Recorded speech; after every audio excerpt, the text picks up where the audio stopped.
Tahukah kamu, mengapa di sebagian besar masjid milik LDII, lantai akan langsung dipel setelah digunakan untuk sholat oleh orang di luar kelompok mereka?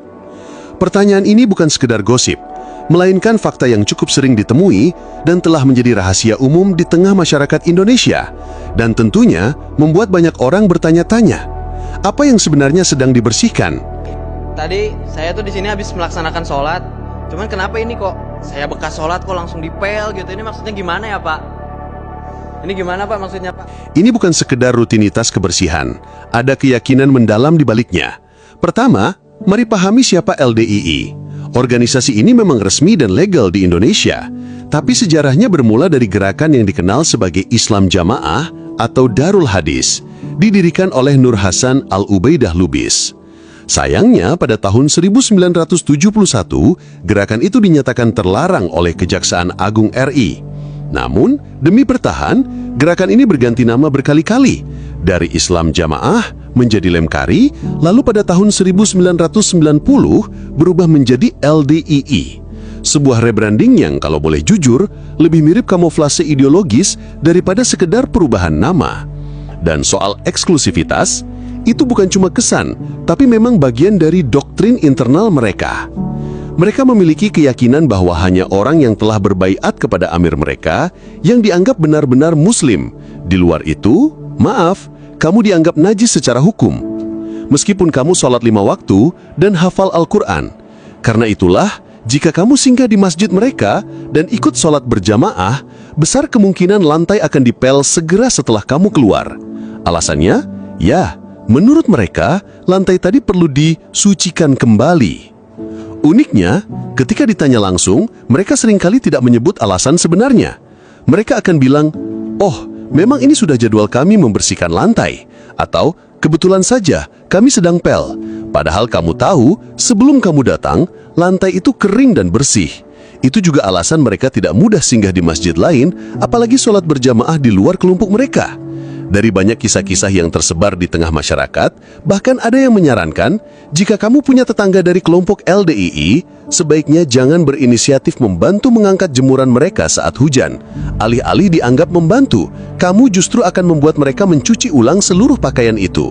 Karena yaitu tadi, cara pandang suci dan najis mereka memang sangat berbeda terhadap orang di luar LDII. Lucu ya, niat baikmu malah dianggap mencemari. Tidak berhenti di situ. Ada kisah nyata seseorang yang pernah menjadi anggota LDII dan memutuskan keluar. Hasilnya, ia dipaksa menceraikan istrinya. Nah, saya ngajak istri saya jangan begitu. Istri saya kayak ngerti, tapi laporan sama mertua. Langsung mertua manggil saya, ceraikan anak saya.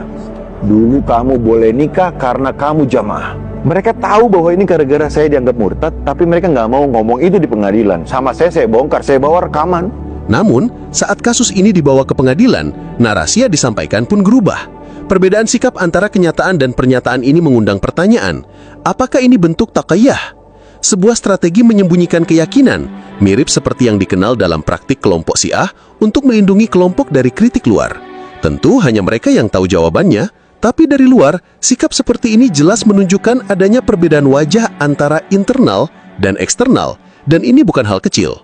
Terakhir, LDI juga menganut konsep ilmu mankul, yaitu ilmu agama yang sah menurut mereka hanyalah yang disampaikan secara lisan dan bersanad langsung dari guru-guru mereka sendiri. Dan kita alhamdulillah diberi anugerah oleh Allah, ilmu kita ini mangkul. Yang membawa adalah Bapak Imam kita Haji Nur Hasan Al-Ubaidah Lubis Amir. Dan yang kita percaya adalah ilmu Quran hadis harus mangkul berdasarkan hadis, mangkola fi kitab azza wa jalla bi fa sababa qad akhta. Siapa yang berkata di dalam kitab Allah dengan pendapatnya tanpa mangkul, meskipun benar hukumnya salah. Buku ulama luar, ceramah dari ustadz di YouTube, kalau belum disetujui oleh mereka, ya tetap dianggap sesat atau tidak murni. Seolah-olah kebenaran Islam bisa dimonopoli seperti waralaba. Jadi, jika kamu bertanya mengapa kelompok ini terlihat eksklusif, jawabannya terletak pada doktrin internal yang bisa dikatakan sangat kaku dan tertutup. Meski kabarnya sekarang LDII sudah tidak seperti itu, mungkin hanya masyarakat yang tinggal di sekitar LDII yang dapat mengkonfirmasinya. Karena pada kenyataannya, rasa sungkan atau takut singgah dan salat di masjid LDII sudah tertanam dalam bagi masyarakat di Indonesia hingga saat ini. Dan yang menjadi pertanyaan lagi, kenapa orang yang suka teriak golongan Wahabi, kelompok Wahabi, orang Wahabi, Wahabi mereka. Wahabi mereka. Padahal jika menurut mereka, julukan Wahabi itu untuk orang yang suka menyesatkan atau mengkafirkan orang lain, bukankah kelompok ini adalah yang paling pantas? Bagaimana menurut kalian?